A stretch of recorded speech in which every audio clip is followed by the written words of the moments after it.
Welcome back to the Garden Hutch. Today we're going to take a look at the old garden. Let's get going.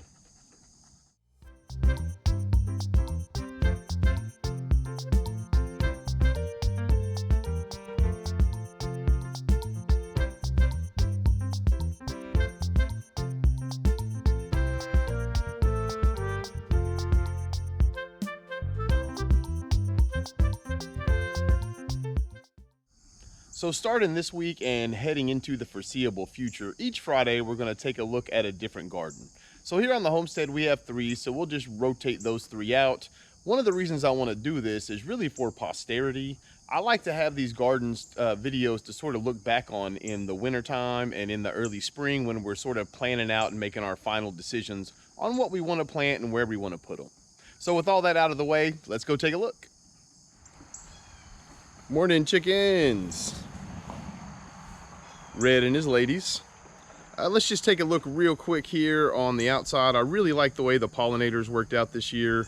It's mid-August. It's been a really rough year temperature-wise, and you can see the pollinators have really done well. I was really surprised at how well Leslie's loofahs have done from a pollinator perspective. Look at those Romas. So the very first thing here, of course, is the Vejiga bed. And as you can see, it has done really well. Our idea was kind of to do sort of a salsa garden. We're going to do something different next year. I have an idea for a better salsa garden, but these pimento peppers have really turned out to be a hit. I made some pimento cheese the other day. It went over really well. My first time ever, and it's something we'll probably keep on growing. If you look at these jalapenos, it's that time of year. Our peppers are going to start going crazy, and we've already had a lot of them. So, but let's look in here. Our basil, you can see our basil is getting super tall. I'm considering letting 2 of these go to seed. I haven't decided yet. I want to start collecting the seeds for next year. These did really good in this bed, and I'd like to sort of recreate this little area here. And then we have the cherry tomatoes, and we have been getting tomatoes from these guys consistently since about the end of June, and my hope is, because of the way we have this trellis going here, my hope is that we can keep it going until the first frost, but we'll see what happens. Tomatoes can be a bit finicky here in 7B, especially as the year goes along and the days get a little shorter. They just, they might succumb, but I'm hoping that they'll make it. So I really like the way that looks. The yellow pear tomatoes actually did really good on this compared to the other one. So maybe that's something, maybe the yellow pears don't like that much sun. So, but you can see the pollinators here. We have stopped deadheading these. Leslie is trying to get a lot of these seeds together for the marigolds and the zinnias that did well this year. That way we can kind of make our own mix that we can throw into some wildflower beds. Here in the middle of August, you can see we're starting to get our okra flowers set, so it will not be long and we will be picking okra. And anybody who's grown okra knows once it starts, man, it just does not stop. Hey, Beanzy the garden cat. If you don't watch our shorts, Beanzy is kind of the life of the party in our shorts that we put here on the channel.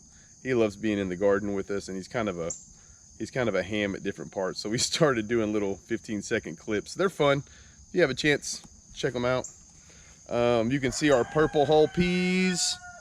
If you've ever had purple hull peas, I'm sure you get excited by the thought as much as I do. We have 3 or 4 different spots in the gardens where we're growing purple hull peas. Next year, we're going to put a lot more stock and effort into being completely self-sustainable from a vegetable standpoint, but we'll talk a lot about that over the fall and into the winter time as we start our planning. Look at those green bean blossoms. Now we put these in because we want to try to can green beans this year.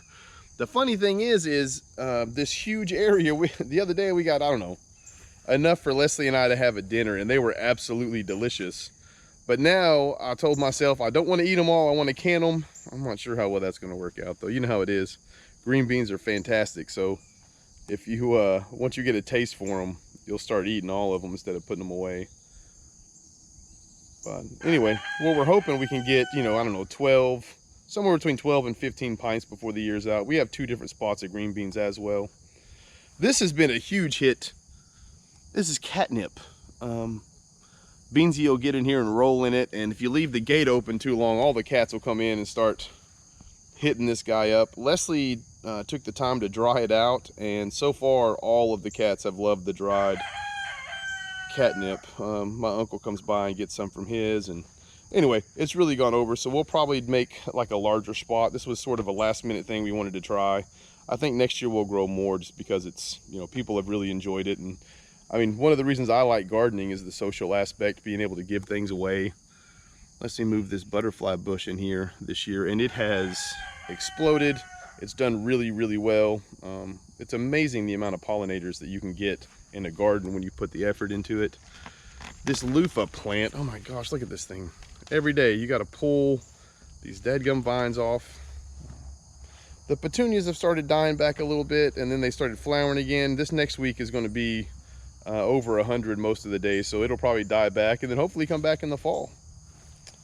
And then this bed down here is something that I'm really proud of for right now. You can see in the back those cucumbers coming up, and for me it's a huge win. We used to let our cucumbers grow all the way through the year, and then at a certain point they start getting kind of mangled and odd looking, and the skins turn off a little weird, and you just don't get the same type and quality of cucumber after a certain point. So I was told you could pull them and replant, and so that's exactly what we did.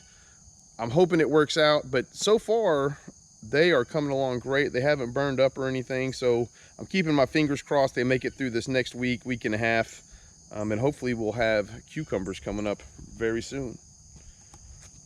Next year, one of my goals is going to be to keep this line a little bit better. You can see the deal over here. It's been kind of done.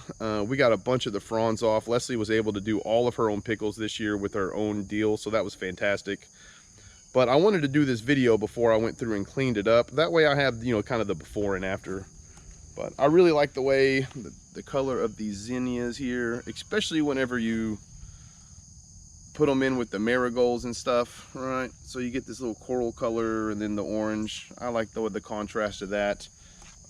I do think next year I'm gonna try to keep this a bit neater. It ended up growing out towards the road this way because the cucumbers, you know, bushed out so much.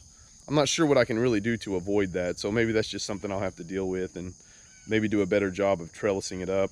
I use these bamboo poles, and you can see how small this one is. I had no idea this mammoth deal would get so tall, so that was another failure on my part, but I'm not going to beat myself up too much because we actually were able to grow all of our own deals, so that's good.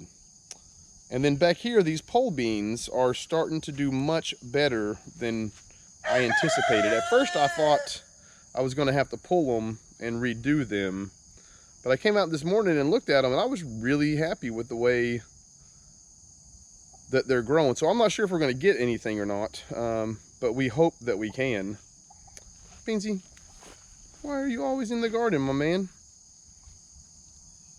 We like having him here. He'll chase some of the critters out, and you know, it's kind of fun. The reason we have cats is for entertainment, right? And he provides a lot of that when you're out here doing some of the mundane things, weeding, that sort of stuff. So we dig having him. And then just kind of a look at this new area Leslie added in. We had some forget-me-nots and just other shade flowers down here on the bottom. They bloomed out. I'm not sure what we're going to do. We might end up doing some like citronella plants or something.